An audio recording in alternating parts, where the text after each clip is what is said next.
Greetings. I am the Elite Sun Goddess, the Goddess General, sharing my energetic signature with the globe. And Divine Collective, we're going to discuss. I have really, I was going to be channeling off of the 13 Illuminati bloodlines, but right now we're only going to do three of those bloodlines because I have a message for the Divine Collective, Divine Feminine energy that know that they are here for a higher purpose and help to assist the planet and humanity in evolution, okay?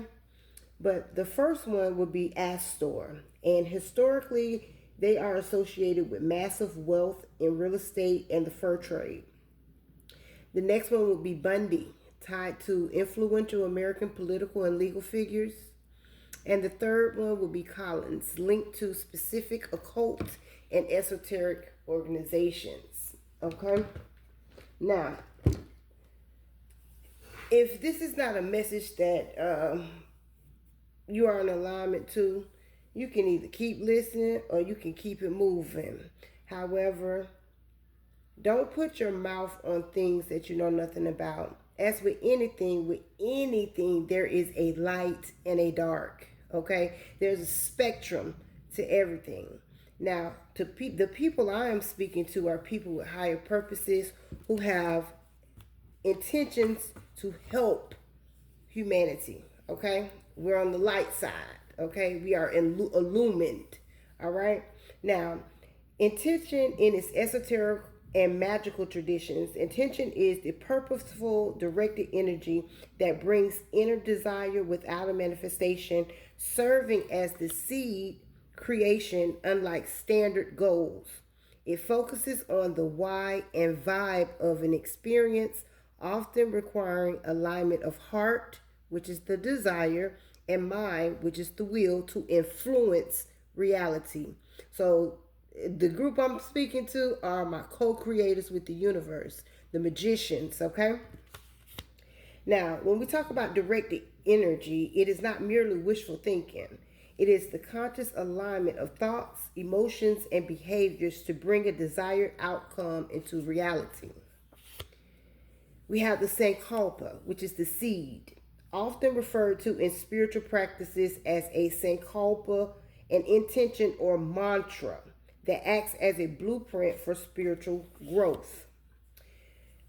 Then we have the why behind the what. That focuses on the inner quality of life, acting as an internal compass to guide actions toward a deeper, authentic purpose. And as we move forward on this spiritual journey, some of us have higher callings.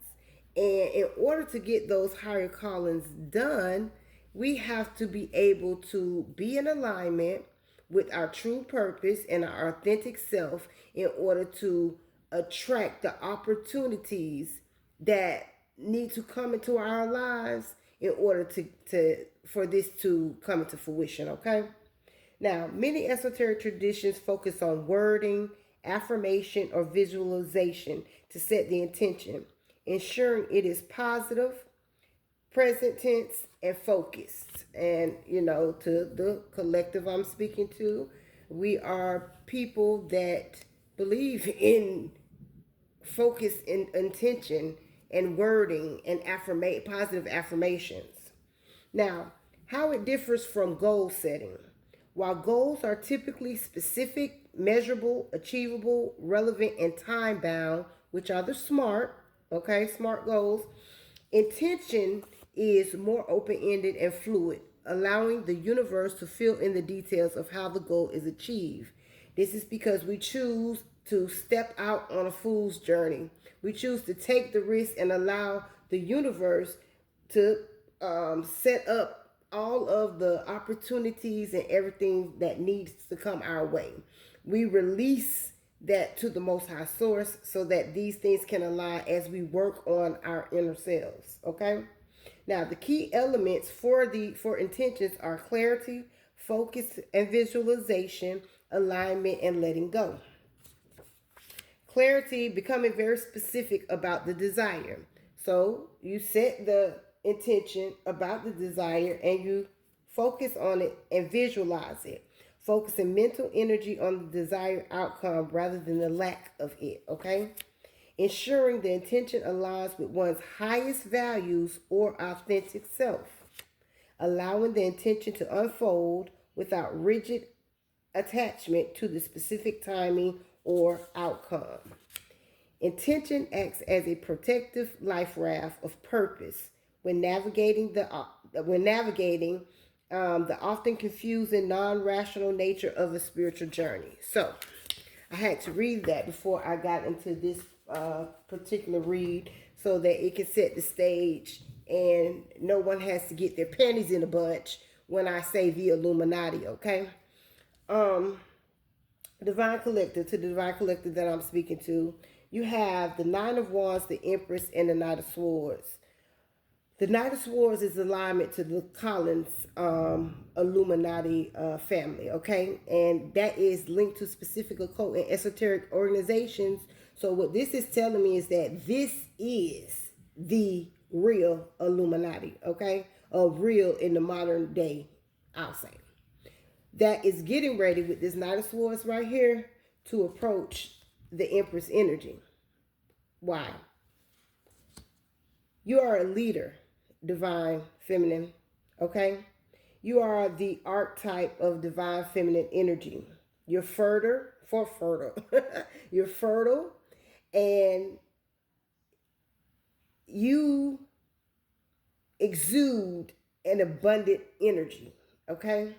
Now, these people are coming in because when they come in, it's going to be something here because you got the Bundy family tied to influential American political and legal figures.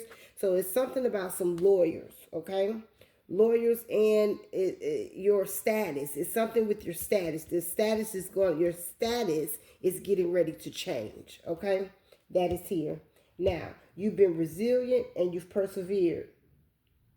You haven't given up. And this organization has been watching you. And I'm sure to the Divine Collective that I'm speaking to, you already know this to be true because you are intuitive and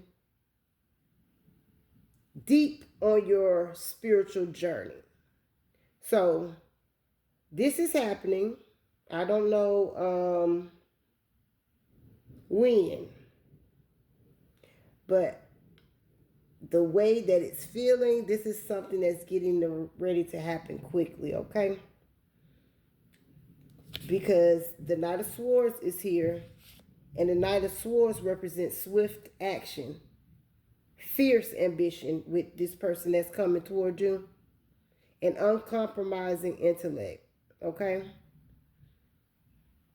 So, with it being the embodiment of the fire of air, this is passion that's coming towards you.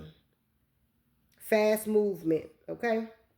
So, to those that don't understand this message, don't get your panties in a bunch. It's nothing about the devil. 22 on the clock. I am the elite sun goddess, the goddess general.